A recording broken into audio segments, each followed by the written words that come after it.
ತೇಜಸ್ ಶಿವಲಿಂಗ ಶಿವಾಚಾರ್ಯ ಸ್ವಾಮಿಗಳ ಪಾದಗಳಿಗೆ ನಮಸ್ಕರಿಸುತ್ತಾ ವೀರೇಂದ್ರ ಹೆಗಡೆ ಅವರು ಮತ್ತು ಹೇಮಾವತಿ ಅವರ ಪಾದಗಳಿಗೆ ನಮಸ್ಕರಿಸುತ್ತಾ ಇವತ್ತಿನ ಕಾರ್ಯಕ್ರಮ ನಮ್ಮೆಲ್ಲರಿಗೂ ಕೂಡ ಸಾಮೂಹಿಕ ಕಾರ್ಯಕ್ರಮ. ಈಗಾಗಲೇ ನಮ್ಮ ಹರೀಶ್ ಸರ್ ಅವರು ಮತ್ತು ನಮ್ಮ ಶಿವಾಚಾರ್ಯರು ಹೇಳಿದ್ರು ಇದುವರೆಗೂ ಕೂಡ ಏನಂತ ಸಾಮೂಹಿಕವಾಗಿ ಮಾಡಿದಾಗ ನಮ್ಗೆಲ್ಲರಿಗೂ ಕೂಡ ಒಳ್ಳೇದಾಗತ್ತೆ, ಸರ್ವೇ ಜನ ಸುಖನೇ ಹೋಗುವಂತ ಆಗತ್ತೆ ಅಂತಕ್ಕಂಥ ಮಾತನ್ನ ಹೇಳಿದ್ರು. ನಾವೆಲ್ಲ ಕೂಡ ಮನೆಗಳಲ್ಲಿ ನಮ್ಮ ಕಾರ್ಯಕ್ರಮಗಳು ಮಾಡ್ಕೊಡ್ತೇವೆ. ಆದ್ರೆ ನಮಗೂ ಒಳ್ಳೇದಾಗಬೇಕು, ನನಗೂ ಒಳ್ಳೇದಾಗಬೇಕು, ನನ್ನ ಮಗನಿಗೆ ಒಳ್ಳೇದಾಗಬೇಕು, ನಮ್ಮ ಹೆಂಡತಿ ಮಕ್ಕಳಿಗೆ ಒಳ್ಳೇದಾಗಬೇಕು ಅಂತಕ್ಕಂಥ ವಿಚಾರವನ್ನು ಇಟ್ಕೊಂಡು ನಾವು ಪೂಜೆ ಪುರಸ್ಕಾರಗಳು ಮಾಡ್ತೀವಿ. ಆದ್ರೆ ಸಾಮೂಹಿಕವಾಗಿ ಕಾರ್ಯಕ್ರಮಗಳು ಮಾಡಿದಾಗ ಸರ್ವೇ ಜನ ಸುಖನೇ ಹೋಗ್ತು. ಆದ್ರೆ ಎಲ್ರಿಗೂ ಕೂಡ ಒಳ್ಳೇದಾಗಬೇಕು ಅಂತಕ್ಕಂಥ ಸರ್ವ ಜನರು ಸುಖವಾಗಿದ್ದಾಗ ನಾವೆಲ್ಲರೂ ಕೂಡ ಸುಖವಾಗಿರ್ತೇವೆ. ಒಂದು ಹಳ್ಳಿ ಅಂತಂದ್ಮೇಲೆ ಎಲ್ಲರೂ ಸುಖವಾಗಿದ್ರೆ ನಾವು ಸುಖವಾಗಿರೋದು. ನಾವು ಒಬ್ಬರೇ ಸಾಹುಕಾರರಾಗಿದ್ರೆ ಪ್ರಯೋಜನ ಏನಿರುತ್ತೆ? ಎಲ್ಲರೂ ಚೆನ್ನಾಗಿದ್ದಾಗ ಮಾತ್ರ ಹಳ್ಳಿ ಚೆನ್ನಾಗಿರ್ತದೆ. ಆ ರೀತಿಯಲ್ಲಿ ನಾವೆಲ್ಲರೂ ಕೂಡ ಸಾಮೂಹಿಕ ಕಾರ್ಯಕ್ರಮಗಳು ಭಾಗವಹಿಸತಕ್ಕಂಥದ್ದು. ಇವತ್ತು ಕ್ಷೇತ್ರ ಧರ್ಮಸ್ಥಳ ಮಾಡದೇ ಇರ್ತಕ್ಕಂಥ ಕಾರ್ಯಕ್ರಮ ಇಲ್ಲ. ಯಾಕೆಂತಂದ್ರೆ ನಾವು ಹೇಳ್ತಾ ಹೋದ್ರೆ ಒಂದಲ್ಲ ಎರಡಲ್ಲ, ಸೇವಾ ಕೇಂದ್ರದಿಂದ ಹಿಡಿದು ಗ್ರಾಮ ಸೇವಾ ಕೇಂದ್ರದಿಂದ ಹಿಡಿದು ಕಟ್ಟಕಡೆಯ ಪ್ರಜೆಯವರೆಗೂ ಕೂಡ ಎಲ್ಲಾ ಸೌಕರ್ಯಗಳನ್ನು ಕೂಡ ಪರ್ಯಾಯ ಸರ್ಕಾರವಾಗಿ ಇವತ್ತು ಸರ್ಕಾರ ಮಾಡದೇ ಇರ್ತಕ್ಕಂಥ ಕಾರ್ಯಕ್ರಮಗಳನ್ನ ಶ್ರೀ ಕ್ಷೇತ್ರ ಧರ್ಮಸ್ಥಳ ಮಾಡ್ತದೆ. ಇದುವರೆಗೂ ಕೂಡ ಹೇಳಿದ್ರು, ಡೈರಿಯಿಂದ ಹಿಡಿದು ದೇವಸ್ಥಾನದವರೆಗೆ, ಸ್ಮಶಾನದವರೆಗೆ, ಹುಟ್ಟದ ಮಗುವಿಂದ ಹಿಡಿದು ಸಾಯೋವರೆಗೂ ಕೂಡ ಎಲ್ಲಾ ಸಹಕಾರ ನೀಡತಕ್ಕಂಥ ಕ್ಷೇತ್ರ ಶ್ರೀ ಕ್ಷೇತ್ರ ಧರ್ಮಸ್ಥಳ. ಇವತ್ತು ವಿಶೇಷವಾಗಿ ನಾವೆಲ್ಲರೂ ಕೂಡ ಇಲ್ಲಿ ಮಹಿಳೆಯರು ಸೇರ್ತೇವೆ. ನಾವೆಲ್ಲ ಕೂಡ ಸಂಸ್ಕಾರವಂತ ಆಗ್ಬೇಕು. ನಾವು ಯಾವಾಗ ಸಂಸ್ಕಾರವಂತ ಆಗ್ತೀವಿ, ಮಕ್ಕಳು ಅವಾಗ ಸಂಸ್ಕಾರ ಕಲಿತಾರೆ. ಹೌದಲ್ವೋ? ನಮ್ಮ ಮಕ್ಕಳನ್ನ ಸಂಸ್ಕಾರವಂತ ಮಾಡದೇ ಇದ್ರೆ ಮುಂದಿನ ಪೀಳಿಗೆ ಏನಾಗ್ತದೆ ಅಂತಕ್ಕಂಥ ಯೋಚನೆ ಮಾಡಬೇಕು. ಇವತ್ತಿನ ಪ್ರತಿನಿತ್ಯ ನಾವು ಟಿವಿ ಪೇಪರ್ ಅಲ್ಲಿ ನೋಡಿದಾಗ ಅನೇಕ ಮಕ್ಕಳ ದುಶ್ಚಟಗಳನ್ನು ಕೂಡ ನೋಡ್ತೇವೆ. ನಾವು ಅದನ್ನು ನೋಡಿದಾಗ ನಮ್ಮ ಮಕ್ಕಳು ಕೂಡ ನಾವು ಯೋಚನೆ ಮಾಡಬೇಕು. ಇವತ್ತು ನಾವೆಲ್ಲರೂ ಕೂಡ ಮೊಬೈಲ್ ಇಟ್ಕೊಂಡಿದ್ದೇವೆ, ಮೊಬೈಲ್ ಬೇಕು, ಆದ್ರೆ ಅವಶ್ಯಕತೆ ಎಷ್ಟಿದೆ ಅಂತಕ್ಕಂಥದ್ದನ್ನು ಯೋಚನೆ ಮಾಡಬೇಕು. ಇವತ್ತು ಮೊಬೈಲ್ ಯೂಸ್ ಮಾಡೋದ್ರಿಂದ ನಮ್ಮ ಮಕ್ಕಳು ಕೂಡ ಮೊಬೈಲ್ ಯೂಸ್ ಮಾಡ್ತಾ ಇದ್ದಾರೆ. ನಾವು ಅನ್ಕರಣೆ ಮಾಡೋದ್ರಲ್ಲಿ ಫಸ್ಟ್ ನಾವು ಕಲಿಯೋದು ಜಾಸ್ತಿ. ಯಾರೋ ಒಬ್ರು ಯಾವುದೋ ಒಂದು ಬಟ್ಟೆ ಹಾಕಿದ್ದಾರೆ ಅಂದ್ರೆ ನಾನು ಕೂಡ ಅಂತ ಬಟ್ಟೆ ಹಾಕ್ಬೇಕು ಅಂತ, ಆ ಬಟ್ಟೆಯಿಂದ ಏನಾಗ್ತದೆ ಅಂತ ಯೋಚನೆ ಮಾಡ್ಬೇಕು. ಇವತ್ತು ಯಾರೋ ಮಗುಗೆ ನಾವು ಮೊದಲೆಲ್ಲ ಹೆಂಗಿತ್ತು ಅಂತಂದ್ರೆ ನಮ್ಮ ಚಿಕ್ಕ ಮಕ್ಕಳಿದ್ದಾಗ ನಮ್ಮ ತಂದೆ ಬಟ್ಟೆ ತರ್ತಾರೆ ಅಂತ ಯೋಚನೆ ಮಾಡ್ತಾ ಇದ್ವಿ. ಆದ್ರೆ ಈಗಿನ ಮಕ್ಕಳನ್ನ ನಾವೇನ್ ಮಾಡ್ತಾ ಇದೀವಿ, 2ನೇ ಕ್ಲಾಸ್ 3ನೇ ಕ್ಲಾಸ್ ಮಗುವನ್ನ ಅಂಗಡಿ ಕರ್ಕೊಂಡು ಹೋಗ್ತೀವಿ, ನಿನ್ಗೆ ಯಾವ ಬೇಕು ನೋಡು ಹೋಗ್ತೀವಿ. ತಪ್ಪು ಅಂತಲ್ಲ ನಾನು ಹೇಳೋದು, ಆದ್ರೆ ಆ ಒಂದು ಗೌರವ ಇಲ್ಲದೆ ಹೋಗುತ್ತೆ. ಆದ್ರೆ ಹಬ್ಬ ಬಂದ್ರೆ ನಾವು ಮನೆಯಲ್ಲಿ ಕಾಯ್ತಾ ಇದ್ವಿ, ಏನೋ ನಮ್ಮ ತಂದೆ ತಾಯಿ ನಮ್ಮ ತಂದೆ ಅವ್ರು ಬಟ್ಟೆ ತರ್ತಾರೆ ಅಂತ. ಇವತ್ತು ನಾವೇ ಅಂಗಡಿ ಕರ್ಕೊಂಡು ಹೋಗ್ತಾ ಇದ್ವಿ. ಈಗಿಂದಲೇ ಬೆಳೆಸ್ಕೊಂಡು ಹೋಗ್ತೀವಿ ಅವ್ರನ್ನ. ಲಾಸ್ಟ್ ಅಲ್ಲಿ ಅವರು ಕೆಟ್ಟ ಕಂಡಲ ಆದಾಗ ನಾವೆಲ್ಲರೂ ಕೂಡ ಅಯ್ಯೋ ನಮ್ಮ ಮಗುವಿಂದ ಆಗೋಯ್ತು, ಜೊತೆ ಸೇರಿಯಿಂದ ಆಗ್ಬಿಟ್ರು. ಜೊತೆ ಸೇರಿ ಆಗಿದ್ದಲ್ಲ, ನಾವು ಕಳಿಸಿದ್ದು. ಚಿಕ್ಕ ಮಗುವಾಗಿಂದಾನೇ ಸಂಸ್ಕಾರ ಕಲಿಸಿದ್ರೆ ಮಗು ಸಂಸ್ಕಾರವಂತ ಬೆಳೀತಾರೆ. ಅದು ಗಂಡು ಮಗು ಆಗ್ಬೋದು ಅಥವಾ ಹೆಣ್ಣು ಮಗು ಆಗ್ಬೋದು. ನಮ್ಮ ಸಂಸ್ಕಾರವನ್ನು ಕಲಿಸ್ಬೇಕು.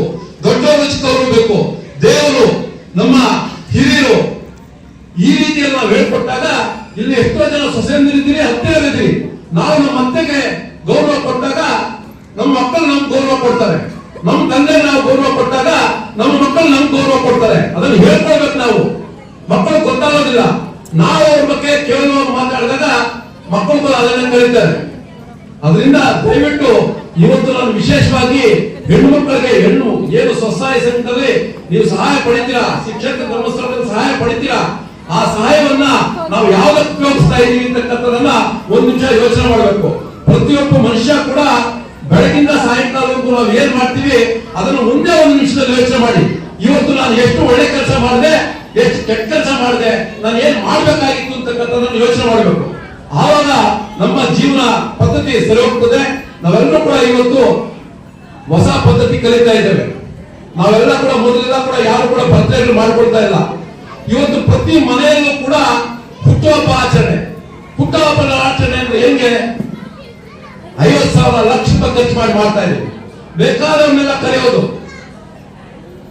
ಮಾಂಸದ ಊಟ ಒಂದ್ ಕಡೆ, ಬೇರೆ ರೀತಿಯಲ್ಲಿ ಇನ್ನೊಂದು, ಈ ರೀತಿಯಲ್ಲಿ ಮಾಡ್ತಾ ಇದ್ದೇವೆ. ಮಾಡಿ ಹುಟ್ಟುಹಬ್ಬ ಮಾಡಿ ಬೇಡ ಆಗಲಿಲ್ಲ, ದೇವಸ್ಥಾನ ಕರ್ಕೊಂಡು ಹೋಗಿ ಪೂಜೆ ಮಾಡಿಸಿ. ನಿಮ್ಗೆ ಅಷ್ಟು ಜಾಸ್ತಿ ಇತ್ತು ದುಡ್ಡು ಅಂತಂದ್ರೆ 4 ಮಕ್ಕಳಿಗೆ ಪುಸ್ತಕ ಕೊಡಿಸ್ಕೊಡಿ. ಆ ಶಾಲೆಯಲ್ಲಿ ಎಲ್ಲಿ ಓದ್ತಾ ಇರ್ತಾನೋ ಅವನು ಸ್ನೇಹಿತರಿಗೆಲ್ಲ ಕೂಡ ಒಂದು 4 ಪುಸ್ತಕ ಅಥವಾ ಪೆನ್ನು ಕೊಡಿಸೋದಂತ ಕಲಿಸ್ಕೊಡಿ. ಇವತ್ತಿಂದ ನಾವು ದಾನ ಮಾಡೋದು ಕಲಿಸಿದ್ರೆ ಮಕ್ಕಳು ಕೂಡ ಆ ಸಂಸ್ಕಾರ ಬರುತ್ತೆ. ಯಾವತ್ತೂ ಕೂಡ ತಗೊಳ್ಳೋದಕ್ಕಿಂತ ಕೊಡೋದನ್ನು ಕಲಿಸ್ಬೇಕು. ತಗೊಳ್ಳೋದು ಒಳ್ಳೇದಲ್ಲ, ಕೊಡೋದು ಒಳ್ಳೇದು. ಯಾವತ್ತೂ ಕೂಡ ದಾನ ಧರ್ಮ ಮಾಡೋದನ್ನು ಕಲಿಬೇಕು. ನನಗೆ ಶ್ರೀ ಕ್ಷೇತ್ರ ಧರ್ಮಸ್ಥಳದ ಮಂಜುನಾಥ ಸ್ವಾಮಿ ಅವರು ಬೇಡ್ಕೊಳ್ತಾ ವೀರೇಂದ್ರ ಹೆಗ್ಗಡೆ ಅವರು ನಾವು ಮುಳುಬಾಲ್ ಒಂದ್ಸತಿ ಬಂದಿದ್ರು. ಪಂಚಮುಖಿ ಆಂಜನೇಯ ಸ್ವಾಮಿ ಕಲಶ ಸ್ಥಾಪನೆಗೆ ಬಂದಿದ್ರು. ಆವತ್ತು ಭಾಷಣದಲ್ಲಿ ಹಿಂಗೆ ಒಂದು ಮಾತು, ಒಂದು ಸಣ್ಣ ಕಥೆ ಹೇಳಿದ್ರು. ಆ ಕಥೆ ಜ್ಞಾಪಕ ಮಾಡ್ಕೋಬೇಕು ಇವತ್ತು ನಾವು. ಯಾಕೆಂತಂದ್ರೆ ಒಂದಷ್ಟು ಭಾಷಣಕಾರರೆಲ್ಲರೂ ಕೂಡ ಭಾಷಣ ಮಾಡ್ತಾ ಹುಡುಗರಾಗಿದ್ದಾಗ ಆಟ, ಯೌವನದಲ್ಲಿ ಸುಖ ಸಂತೋಷ, ವಯಸ್ಸಾದ ಮೇಲೆ ದೇವರು ಭಕ್ತಿ ಅಂತ ಹೇಳಿದ್ರು. ಅದಕ್ಕೆ ಸ್ವಾಮೀಜಿಗಳು ತಮ್ಮ ಭಾಷಣದಲ್ಲಿ ರಾಷ್ಟ್ರದ ಆಶೀರ್ವಚನ ಮಾಡಬೇಕಾದಾಗ ಹೇಳಿದ್ರು, ಯಾವತ್ತೂ ಕೂಡ ಯಾವಾಗಲೂ ಮಾಡ್ತೀವಿ ಅಂದ್ರಲ್ಲ, ಹುಟ್ಟದಾಗಿಂದಲೇ ಬರಬೇಕು ಸಂಸ್ಕಾರ ಮತ್ತು ದಾನ ಧರ್ಮ ಅನ್ನೋದು. ಅವ್ರ ಅದಕ್ಕೊಂದು ಸಣ್ಣ ಕಥೆ ಹೇಳಿದ್ರು. ಕಾಡಲ್ಲಿ ಒಂದು ಜೇನ್ನೊಣ ಮಕರವನ್ನು ಹೀರಲು ತಾವರೆ ಹೂವು ಕೊಳದಲ್ಲಿರುತ್ತೆ. ಆ ಕೊಳಕ್ಕೆ ಬರುತ್ತೆ ಅಂತಂದ್ರೆ ಆ ಮಕರವನ್ನ ಹೀರ್ಕೋಬೇಕಾದಾಗ ಆ ಕಮಲದ ಹೂವು ಮೇಲೆ ಬಂದು ಕೂತ್ಕೊಂಡು ಆ ಮಕರವನ್ನು ಎಳಿತಾ ಇರುತ್ತೆ. ಸಾಯಂಕಾಲ ಆಗ್ತದೆ, ಇದು ಸಿಹಿ ಜಾಸ್ತಿ, ಇದ್ರ ಮೊತ್ತ ಏರ್ತಾ ಇದೆ. ಆದ್ರೆ ಬಿಟ್ಟು ಹೋಗಕ್ ಮನಸ್ಸು ಬರ್ಲಿಲ್ಲ. ಆ ಜೇನುನೊಣಕ್ಕೆ ಬಿಟ್ಟು ಹೋಗಕ್ ಮನಸ್ಸು ಬರ್ಲಿಲ್ಲ. ಏನ್ ಕತ್ತಾಗ್ತಾ ಇದೆಯಲ್ಲ, ಮುಚ್ಕೊಂಡ್ಬಿಡತ್ತಲ್ಲ ತಾವರೆ ಹೂವು ಅಂತ ಯೋಚನೆ ಮಾಡ್ತದೆ. ಆಯ್ತು, ಬೆಳಗಾಗೋದಿಲ್ವಾ, ಮತ್ತೆ ಸೂರ್ಯ ಹುಟ್ಟೋದಿಲ್ವಾ, ಸೂರ್ಯ ಹುಟ್ಟಿದ್ಮೇಲೆ ಮತ್ತೆ ಆಡುತ್ತೆ, ಮತ್ತೆ ಎತ್ತೋಗೋಣ ಬಿಡುತ್ತೆ ಹೇಳ್ಬಿಟ್ಟು ಅಲ್ಲೇ ಇಟ್ಬಿಡುತ್ತೆ. ತಾವರೆ ಹೂವು ಮುಚ್ಕೊಂಡ್ಬಿಡುತ್ತೆ.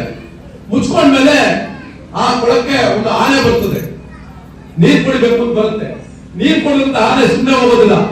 ಆ ತಾವರೆ ಹೂವು ತೆಗೆದು ಕೆಳಕ್ಕೆ ಹಾಕಿ ಕಾಲಲ್ಲಿ ಉಜ್ಜತ್ತೆ. ಅಲ್ಲಿ ಜೀವನ ಲಾಸ್ಟ್ ಆಯ್ತು ಆ ಜೇನುನೊಣದ್ದು. ಆದ್ರೆ ಬೆಳಗಾಯ್ತಾ ಅದು ಇದೆಯಾ? ಅದರಿಂದ ನಾಳೆ ಏನು ಅನ್ನೋದಕ್ಕಿಂತ ಇವತ್ತು ನಾವೇನ್ ಮಾಡ್ಬೇಕು, ನಾವ್ ಏನ್ ದಾನ ಧರ್ಮ ಮಾಡ್ಬೇಕು, ಒಳ್ಳೆ ಕೆಲಸ ಮಾಡ್ಬೇಕು ಅಂತಕ್ಕಂಥದ್ದನ್ನ ನಮ್ಮ ಮಕ್ಕಳಿಗೆ ನಾವು ಹೇಳ್ಕೊಡ್ಬೇಕು. ನೀವೆಲ್ಲರೂ ಕೂಡ ತಾಯಂದ್ರು ಮೊಬೈಲ್ ಕಡಿಮೆ ಮಾಡಿ, ರಾತ್ರಿ ಹೊತ್ತು ಸೀರಿಯಲ್ ನೋಡೋದು ಕಡಿಮೆ ಮಾಡಿ ದಯವಿಟ್ಟು. ಯಾಕೆಂತಂದ್ರೆ ಮಕ್ಕಳು ಓದ್ಕೋಬೇಕಾದ್ರೆ ಸ್ಕೂಲಿಂದ ಬಂದ ತಕ್ಷಣ ನೀವೇನ್ ಮಾಡ್ತೀರಿ ಅಂತಂದ್ರೆ ನಿಮ್ ಸೀರಿಯಲ್ ಶುರುವಾಗಿರುತ್ತೆ. ಮಕ್ಕಳಿಗೆ ನೀವು ಹಾಕೊಂಡು ಊಟ ಮಾಡಿ ನಾನು ಸೀರಿಯಲ್ ನೋಡ್ತಾ ಇರ್ತೀನಿ ಅಂತ ಹೇಳ್ಬಿಟ್ಟು ನೀವಷ್ಟು ನೀವು ಟಿವಿ ಮುಂದೆ ಕೂತ್ಕೊಳ್ತಾರೆ. ಪಾಪ ಅವ್ರಿಗೆ ಇಷ್ಟ ಆಗತ್ತೋ ಆಗಲ್ವೋ ಅದನ್ನ ಸ್ವಲ್ಪ ಊಟ ಮಾಡ್ಬಿಟ್ಟು ರೂಮ್ ಹೋಗಿ ಕೂತ್ಕೊಳ್ತಾರೆ. ಅವರು ಕೂಡ ಮೊಬೈಲ್ ನೋಡುತ್ತಾ ಇರ್ತಾರೆ. ಈಗ ಅವಶ್ಯಕತೆ ಇದ್ರೆ ಮೊಬೈಲ್ ಅಲ್ಲಿ ಏನೇನೋ ಬರುತ್ತೆ, ನಾವು ನೋಡ್ಬೇಕು ಅಂತೇನಿಲ್ಲ, ಸುಮ್ಮನೆ ನಂದ್ರೆ ಸಾಕು, ಏನೇನೋ ಕೆಟ್ಟವೆಲ್ಲ ಬರ್ತವೆ. ಅದರಿಂದ ನಾವು ಕಡಿಮೆ ಮಾಡಿದ್ರೆ ಮಕ್ಕಳ ಜೊತೆ ಕೂತ್ಕೋಬೇಕು, ಸಹಪಂಕ್ತಿಯಲ್ಲಿ ಊಟ ಮಾಡಬೇಕು, ಸಹ ಜೊತೆಯಲ್ಲಿ ಓದ್ಬೇಕಾದ್ರೆ ನಾವು ಕೂಡ ಕೂತ್ಕೊಂಡು ಓದು ನಾನು ಕೇಳ್ತೀನಿ ಅಂತಕ್ಕಂಥ ಮಾತನ್ನು ಹೇಳಿ ಮಕ್ಕಳಿಗೆ ಒಳ್ಳೆ ವಿದ್ಯಾಭ್ಯಾಸ ಕೊಡಿಸ್ಬೇಕು. ವಿದ್ಯಾಭ್ಯಾಸದ ಜೊತೆಗೆ ನಮ್ಮ ಕುರುಕುಸುಮ ಅಥವಾ ನಮ್ಮನ್ನ ಮನೆಯಲ್ಲಿ ಏನು ನಾವು ಮಾಡ್ತಾ ಇರ್ತೀವಿ ಅದನ್ನು ಕೂಡ ಕಲಿಸ್ಬೇಕು. ಯಾಕೆಂತಂದ್ರೆ ಇವತ್ತು ಊರುಗಳಲ್ಲಿ ನಾವು ಬೈತೀವಿ ಏನಂತಂದ್ರೆ ಸೋಂಬೇರಿಗಳು ಜಾಸ್ತಿ ಆಗಿದ್ದಾರೆ, ಹೋಗಿ ಯಾವಾಗಲೂ ಇರ್ತಾರೆ ಅಂತ. ಆದ್ರೆ ತಪ್ಪು ಅವ್ರದಲ್ಲ, ನಾವು ಬೆಳೆಸಿದ್ದು. ಹೆಂಗ್ ಬೆಳೆಸಿದ್ವಿ? ಸ್ಕೂಲ್ ಹೋಗು ಅಂತ ಹುಲ್ಲುತ್ಕೊಂಡ್ಬರಕ್ಕೆ ತೋಟಕ್ಕೆ ಕಳಿಸ್ಲಿಲ್ಲ. ಅದನ್ನು ಕಳಿಸಿದಾಗ ಅವರ ಜೀವನ ಒಳ್ಳೆದಾಗಿ ಬೆಳೀತದೆ. ಅವ್ರು ಡಿಗ್ರಿ ಮಾಡ್ಕೊಂಡು ಓದ್ಬೇಕು. ಓದು ಬರೀ ಉದ್ಯೋಗ ಕಾರಣ, ಉದ್ಯೋಗ ಸಿಗಕ್ಕಂತಿಲ್ಲ. ಎಲ್ಲಾರು ಡಿಗ್ರಿ ಮಾಡಿದ್ರೆ ಎಲ್ಲರೂ ಕೆಲಸ ಸಿಗುತ್ತೆ. ಅದರಿಂದ ನಾವೆಲ್ಲರೂ ಕೂಡ ನಮ್ಮ ಏನು ಕಸುಬು ಮನೆಯಲ್ಲಿ ಮಾಡ್ತೀವಿ ಅದನ್ನ ಕಲಿಸ್ತಾ ಅದ್ರ ಜೊತೆಗೆ ವಿದ್ಯೆಯನ್ನು ಕಲಿಸ್ಬೇಕು ಅಂತಕ್ಕಂಥ ಮಾತನ್ನು ಹೇಳ್ತಾ ನನ್ನ ಅವಕಾಶ ಕೊಟ್ಟ ಎಲ್ಲರಿಗೂ ನನ್ನ ಮಾತನ್ನು ಮುಗಿಸ್ತಾ ಇದ್ದೀನಿ. ಜೈ ಹಿಂದ್, ಜೈ ಕರ್ನಾಟಕ.